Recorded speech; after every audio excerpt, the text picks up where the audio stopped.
back to the daily grind, and shout out to the full-time patrons. Make sure to hit subscribe if you're new and hit thumbs up if you're not a baby back bagel biting bitch boy, cause you know what time it is. It's full time. MMA. And what is going on, full-time family? It is time to cover some of the current events and news going down in the world of MMA with your boy Big Full-Time. So let's get straight into it. Here's a few things I wanted to talk about today, man. Dana White says Khabib Nurmagomedov cannot sit out until the end of the year with a lightweight title. And so that leads me to something I really wanted to talk about, which is Conor McGregor versus Cowboy Cerrone for an interim title. There's been talks of that recently over the last week.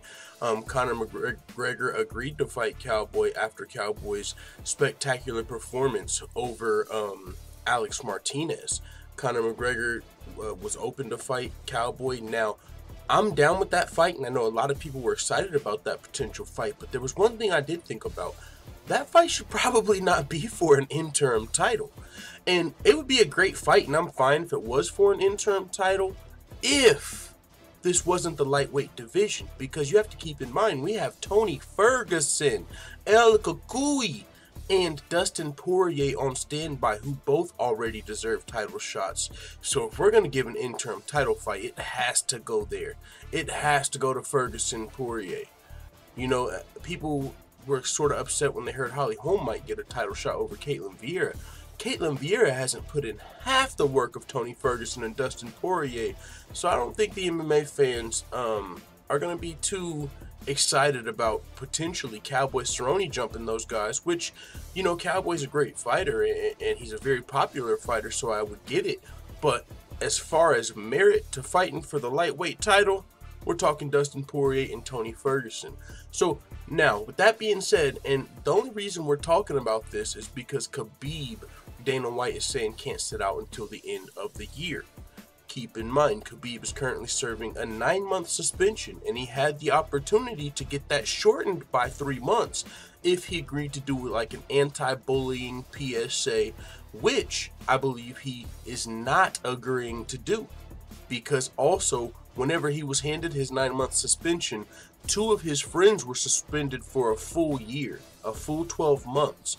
And since they're not going to be able to fight, Khabib is looking like he's taking a stance, saying, okay, well, I'm not doing your anti-bullying commercial. I'll take my full 9 months. And so Dana White, if that is the case, will probably have to book an interim title fight in the time. And so now, if we have an interim title fight, let me know in the comments. Who do you guys think it should be between? Dustin Poirier and Tony Ferguson, or McGregor and Cerrone? Now we're going to move on to another topic in this video. It looks like Derek Lewis's bad back might have rubbed off on Daniel Cormier. Looks like a bad back is contagious. No, I'm just kidding. But it looks like Daniel Cormier did develop some vacationitis or some Brock Lesnar-itis, because he's now opening up on the injuries, slowing him down from his UFC return. He said, I fucked my back up at UFC 230. It hasn't recovered as fast as I hoped it would. I have to take some time off. I had to take some time to try and make myself healthy because my schedule was so heavy last year. 3 fights, 3 5-round training camps, very heavy training camps last year was 3 championship fights. I did the Ultimate Fighter. I did all my commentary duties. I took that high school wrestling job in the middle of the year. It was just a heavy, heavy year, and I need some time to get myself back in order. Which is why I said vacationitis. He had a very heavy workload last year. Everything he just mentioned, the 3 championship fights. He's going to take a little bit of time off. Can't be mad at the man.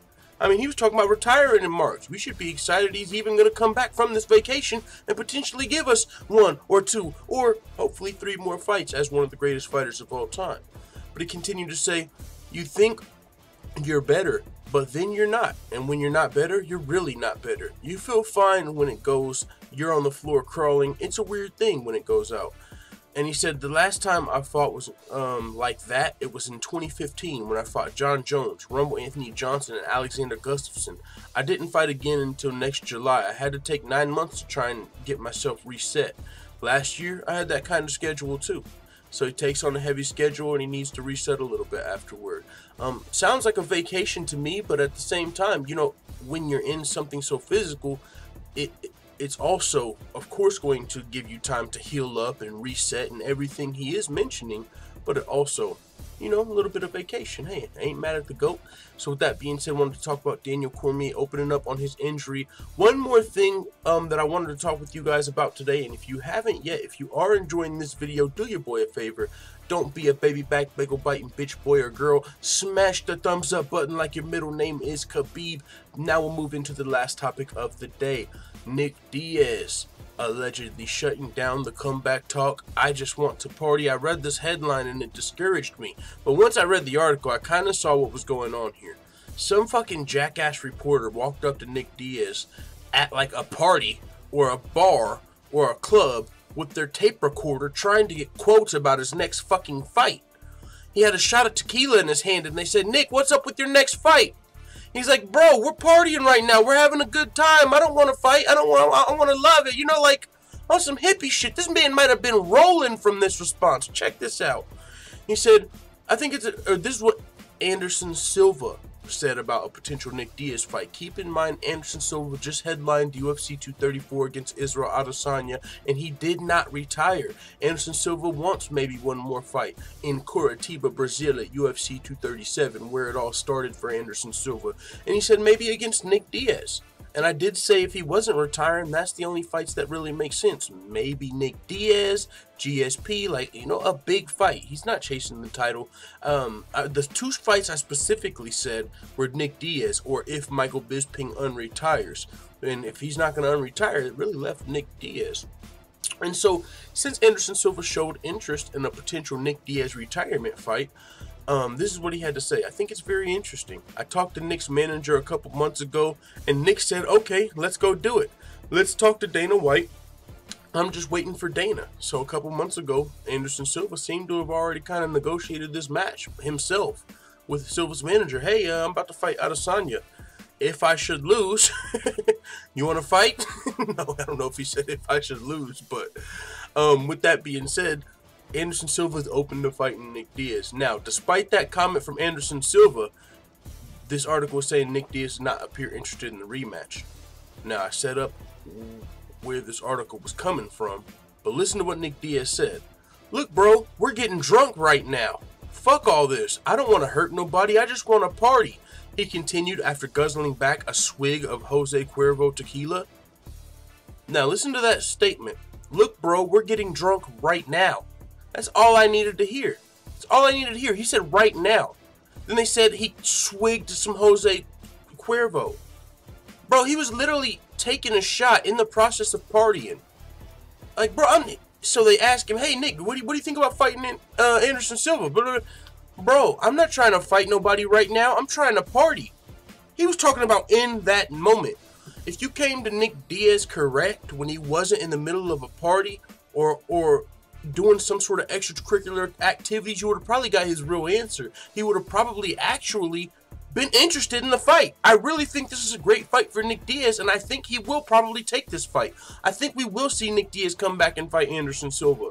I think that's a huge honor and a great fight for Nick Diaz, a retirement fight against Anderson Silva, for sure. But yeah, if you ask him when he's got a fucking shot glass in his hand, he probably doesn't want to fight right there or talk about fights right there. He probably just wants to party. So that's what I think this was. I don't think Nick Diaz is ducking the fade by any means from Anderson Silva. I think this is a great fight for Nick Diaz to come back to.